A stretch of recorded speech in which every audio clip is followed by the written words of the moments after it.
ఈ నెల 25, 26 తేదీల్లో స్థానిక శ్రీ వాసవి కన్యకా పరమేశ్వరి దేవస్థానం ప్రాంగణంలో కళావేదిక వద్ద తెలుగింటి సాంప్రదాయ దుస్తుల పోటీలు నిర్వహిస్తున్నట్లు శ్రీ వెంకటేశ్వర అన్నమాచార్య సంకీర్తన సేవా బృందం నిర్వాహకులు కొండపి శ్రీనివాసరావు తెలిపారు.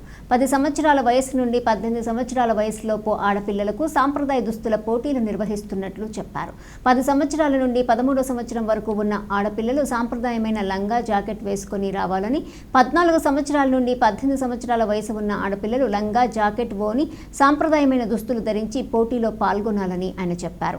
అందరూ సాంప్రదాయమైన జడ వేసుకొని నుదుటిన కుంకుమ, చేతికి గాజులు, సాంప్రదాయమైన ఆభరణాలు ధరించి ఈ పోటీలలో పాల్గొనాలని, ఈ పోటీలు తెనాలి వాస్తవ్యులకు మాత్రమేనని ఆయన తెలియజేశారు. ఈ పోటీలలో విజేతలకు మొదటి బహుమతిగా 1000 రూపాయలు ఒక్కరికి, రెండవ బహుమతి 500 రూపాయలు ఇద్దరికి, మూడవ బహుమతి 300 రూపాయలు ముగ్గురికి, ఇక చిన్నపిల్లలకు 10 సంవత్సరాల నుండి 13 సంవత్సరాల వరకు 5గురికి కన్సోలేషన్ బహుమతులు 100 రూపాయల చొప్పున ఇవ్వటం జరుగుతుందని, పోటీలో పాల్గొనదలిచిన వారు ముందుగా మీ పేరు, వయస్సు వాట్సాప్ నెంబర్ ద్వారా నమోదు చేసుకోవాలని తెలిపారు.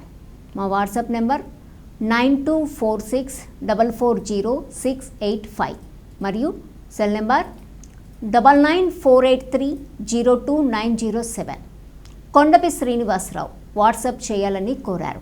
కాగా ఆర్థిక ఇబ్బందులతో తిరుమల శ్రీ వెంకటేశ్వర స్వామి వారిని దర్శించుకోలేని వారికి శ్రీ వెంకటేశ్వర స్వామి వారిని దర్శించుకునేందుకు రానుపోను ఛార్జీలు శ్రీ వెంకటేశ్వర అన్నమాచార్య సంకీర్తన సేవా బృందం వారు దాతల సహకారంతో అందిస్తుందని చెప్పారు. ఇందుకు 25వ తేదీలోగా తమ పేరు నమోదు చేసుకోవాలని కూడా కొండపి శ్రీనివాసరావు చెప్పారు. ఈ కార్యక్రమంలో అందెబాల చంద్రమౌళి, కారంపూడి రమాదేవి, అక్కల ఆదిలక్ష్మి పాల్గొన్నారు.